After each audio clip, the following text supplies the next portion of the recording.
What's up? It's Keyshawn back again with another Undisputed Extra. Let's get right into the sights and sounds of the football world, starting with my man Davante Adams. The Raiders don't owe it to Davante Adams to trade him because, like you said, and like we know, it's a business. It's a business. Yeah, okay. It's not a contract. It's not a contract. Shady, I vividly remember when I was committing to college, a decision that I made, like Davante Adams making a decision to go to Las Vegas. My head coach, Hall of Fame head coach, he said, hey, remember, you're committing to the school. You're not committing to me. So it was very sobering. It was very sobering. He said, you're committing to the school, you're not committing to me. I was like, but coach, I don't really know the school. Yeah. I don't know the 48. You came and sat in my house. I know you. Yeah. But he said, hey, I'm getting ahead of this. You are committing to the school, the Las Vegas Raiders. You're not committing to me, to Derek Carr. The name on the back of the jersey, it will forever change. Forever. The logo on the helmet, it stays the same. Well, this is interesting what Alcho said. I could agree with him to some degree, and I could disagree with him to some degree. And I take it from this premise. When I think about Davante Adams going from Aaron Rodgers in the Green Bay Packers to Derek Carr in the Las Vegas Raiders, you figured it was a match made in heaven. He has his former college quarterback. They're going to cook together for a number of years. And so did he. That's what he thought.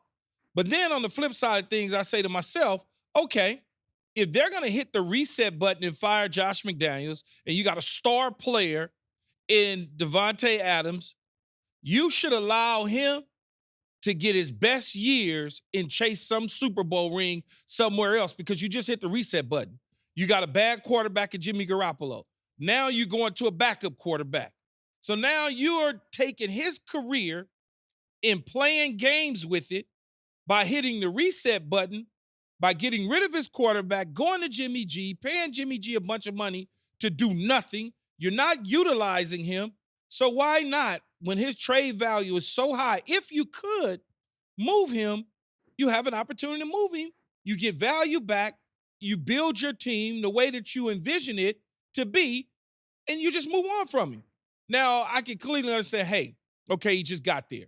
I understand what Alcho is saying about you're committed to something. That's not true because college coaches are not committed to the student athlete. They leave all the time when other jobs come up that's better. Coaches in the NFL, they leave. Front office people, they leave all the time when better job situations come up. So he shouldn't be stuck in Las Vegas in the desert not winning football games. Keyshawn, can you dive into your situation on getting traded from the Jets to the Bucks? How should Davante handle this type of situation? Davante should handle it next year simple, just like I did behind closed doors. We didn't let it out. We simply asked for a trade when they made a decision that they wasn't going to set a precedent, the New York Jets, in addressing my contract issue with 2 years left. So we just went to Coach Parcells at the time, who was running the team, and he was leaving, and we went and said, hey, I want to be traded because clearly y'all don't want to pay me my money. Just give us permission to seek a trade. They gave us permission to seek the trade, and we did it quietly. And I think Davante can handle it the same way, especially if Antonio Pierce is not retained as the head coach and they get off to a good start under him. And then all of a sudden, Mark Davis and the Raiders make a decision to go hire somebody else. Why would you want to be put in that situation of restarting all over again? So you just quietly say, hey, I want to be moved. I don't want to be here. All right, let's stick with some trade talk. Keyshawn, as a former player, how demoralizing is it for teams to watch Chase Young get traded to an already dominant 49ers defense? Well, I don't think it's many teams. I think it's the Dallas Cowboys. The Dallas Cowboys are afraid of the San Francisco 49ers. You mentioned Chase Young, but 2 weeks earlier, they acquired Randy Gregory from the Denver Broncos. So the one team in all of the teams in the NFC conference is the Dallas Cowboys. They're probably shaking in their boots because they just got stronger on the defensive line with a rotation that Steve Wilkes and the 49ers can utilize moving forward. Now, remember, this is a pass-happy league. And when you look at where the Niners want to go, they want to go to the Super Bowl. They want to win the Super Bowl. So what does that mean? I wish Skip and Michael Irvin was here because I could explain to them. What it means is you're going up against potentially Josh Allen, potentially Joe Burrow, Patrick Mahomes, Lamar Jackson, Tua. All of those quarterbacks spit the ball out pretty well. So you have to get them on the ground. And the only way you can get them on the ground is by getting some defensive linemen, some pass rushers that can certainly go and do that. Picking up Gregory, putting him with Hargraves, putting him with Bolster, Armstead, and now all of a sudden Chase. Oh my goodness. That defensive line rotation is going to be insane. Let's move on to Josh McDaniels and the Raiders. Take a listen to what Gronk had to say. What is it about McDaniels that makes it hard for him to have success as a head coach? I would say, well, first off, unbelievable offensive coordinator, knows his football inside and out, knows his offensive scheme inside and out. There is no doubt about that, but that does not mean it's going to translate into being a great head coach. And I would just say this, that sometimes once in a while I saw it that he kind of rubs guys with his style and his demeanor the wrong way. And that might have carried into being a head coach at both situations with the Broncos and now with the Raiders. So just the demeanor that he has might not be working as a head coach. Well, Gronk is right. Certain guys change when they become a different level. When they're quality control and then they become a position coach, they're different. And then a position coach, they become a coordinator, they become different. Coordinators move to head coaches. They don't even pick up the phone for certain guys that they picked up the phone for when they were quality control. So everything changes. And I can certainly see that Josh McDaniels didn't learn from his first tenure with the Denver Broncos on how to handle the athlete. You have to talk to people a certain way. It's all about the message that you're delivering. If you're looking at them in their eyes and you're being very genuine, we as athletes, we know when you're full of it. We know when you're full of shit. We honestly do.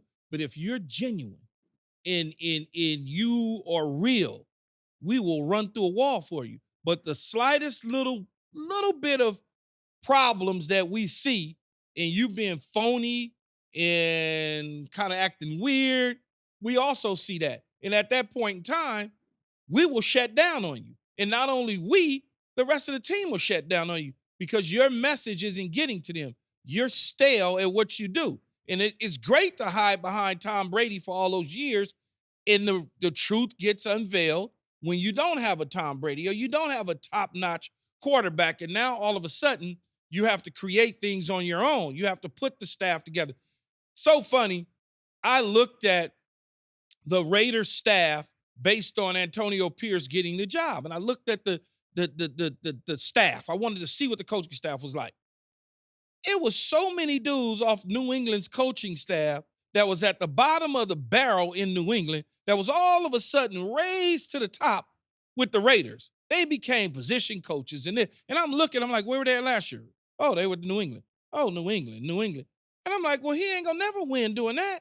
You can't bring your friends. Bringing your friends is going to always get you fired. Keyshawn, you mentioned players shutting down. As a former player, how does a midseason firing affect your team's locker room? You know, I've never had a coach necessarily fired in the midseason. The coach that I did have fired that I played for early in my career was Richie Kotite. I knew in week 2 that he was going to be fired. That wasn't even, I saw that coming a mile away.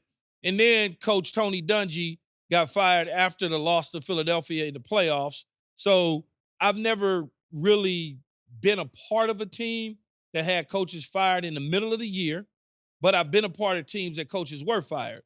And outside of that, all I could do is say we were not happy that Tony got fired, but we was happy as hell that Richie Kotite got fired. Moving on to the Cardinals trading QB Joshua Dobbs to the Vikings. Here's what Colin and J-Mac said on the herd. So they made the move. We thought Minnesota's take is in the NFC. Green Bay's done. We just beat them in Lambeau. Chicago's going nowhere. We're not as good as Detroit, but we think we can be feisty. So they get a very smart, well-traveled veteran, Josh Dobbs, really a brilliant kid. Let's be real, though. I understand, hey, let's get to the playoffs. Let's get Josh Dobbs. But, like, big picture, what does that do for your team? Well, yeah, but my takeaway is I agree with Minnesota here. So you can say Tankaroonie. There's 9 to 10 teams that need a quarterback. There's no guarantees you're going to get one. Well, Colin's right. There's no guarantees you're going to get a quarterback, and there's no guarantees when you go to break them down once your regular season is over that you're going to even like any other quarterback. So, get Joshua Dobbs, you have to try to win football games. You're not going to just all of a sudden roll a receiver out to play quarterback and tank, so to speak. But tanking in the National Football League does not work because players want to play. Coaches want to get W's despite what the roster looks like. Because in the end, it's all about what your winning record percentage is for the head coach to get the next job. If all of a sudden you decide that you're going to reach for one of these young quarterbacks and that quarterback doesn't turn out, you'll get fired. So the best thing to do is try to just win games the best way you can. And if acquiring a Joshua Dobbs helps you do that, and also you have a backup quarterback on your roster for the future when you decide to get your franchise quarterback, it all fits in a perfect situation. Too many times people think that these executives and these head coaches are watching college football games right now and evaluating the talent. That process does not start until the season is over in the National Football League. Yes, they scout. They have advanced scouting. Yes, they have a general manager that looks at tape, but the decision is not made on a guy for a long, long time. Keyshawn, you were an elite wide receiver. What must Justin Jefferson do to get on the same page with Joshua Dobbs in the middle of the season? Well, if I'm Justin Jefferson, I'm probably not all that encouraged about coming back from injury to join the Minnesota Vikings when I know we're not going anywhere and I still have contract issues that needs to be resolved. So I'm not overly excited about it. I'm going to do it because it's my teammates and I like to play football. But at the same time, I want to have some conversations about my contract issues. Speaking of contracts, Justin Jefferson is coming off of IR in his contract year. Would you question it even coming back at all? I would question coming back at all right now. If I'm injured and we're not going anywhere and my contract is unsettling, then yeah, I'm gonna certainly have a heart-to-heart and a real conversation with the Minnesota Vikings in the front office and let them know we might want to try to get this done because I'm not all that comfortable coming back off an injury and I ain't got my money. No, it's probably, we don't have a conversation. That conversation has to be had for sure. All right, let's head into some NFL and CFB matchups. First up is the Dallas Cowboys versus the Eagles. The Cowboys head to Philadelphia on Sunday in their first meeting of the season with the Eagles. Who do you have winning this divisional matchup?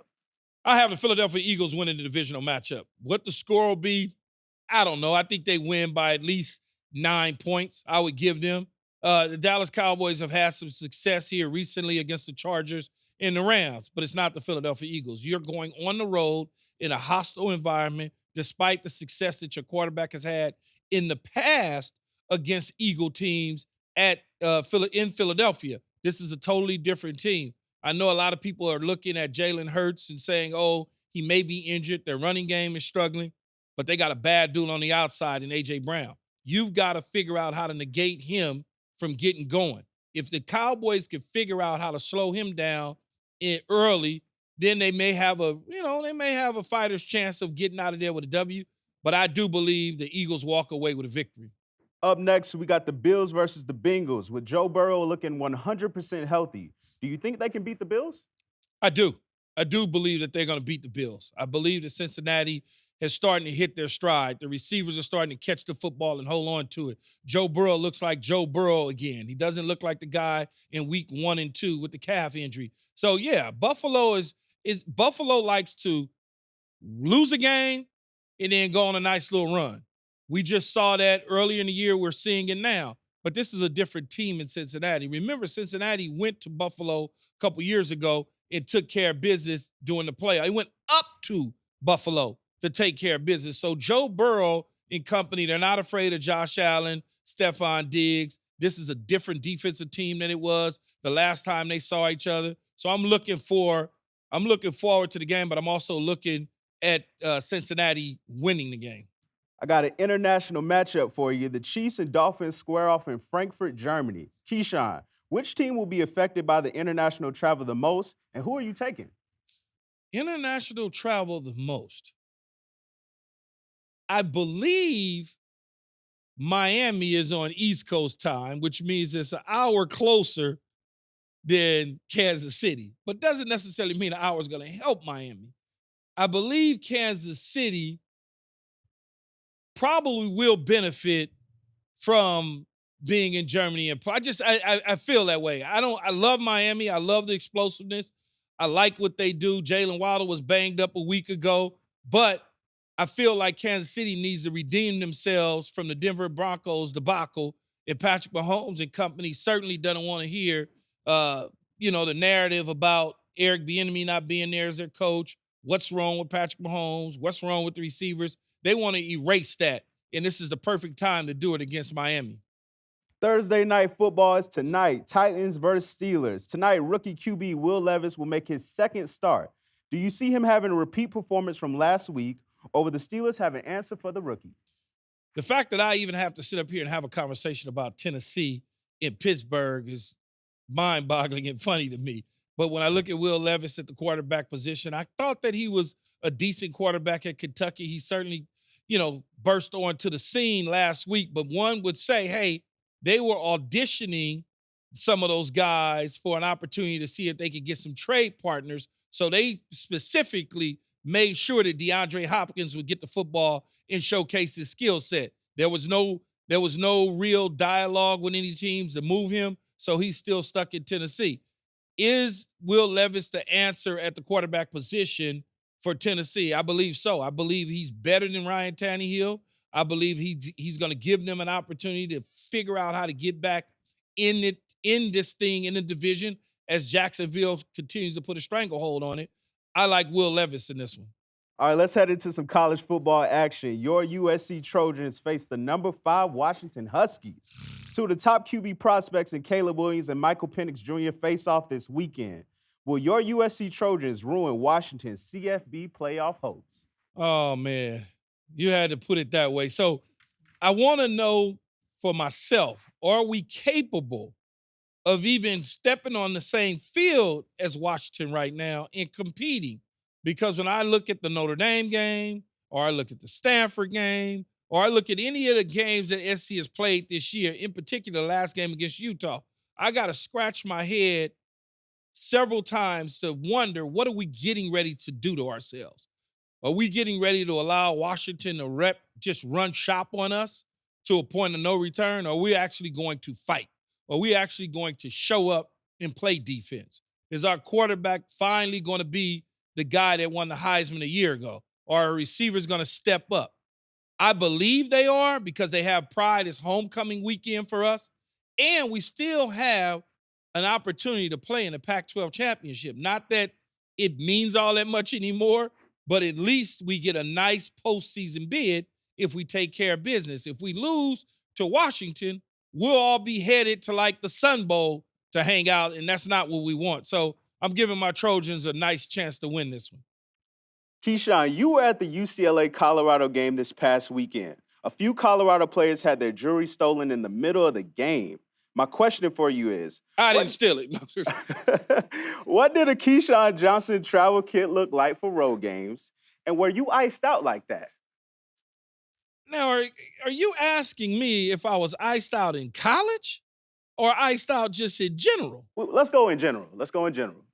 I would say that I had a few pieces, but nothing to the extreme that I felt like somebody was going to steal something out of my locker. On top of that, we had a different setup. Our equipment managers had a bin with those money pouches that you get from the banks. And each player had one, so you would put your valuables in it, they zip it up, and they throw it into the chest with the locks on it. So you were a little more secured.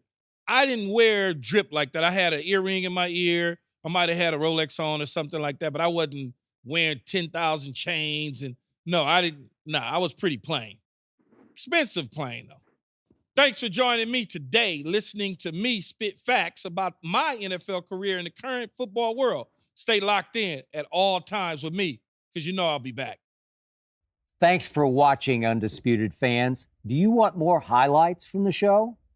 Make sure to click that subscribe button for all the exclusive content from Undisputed.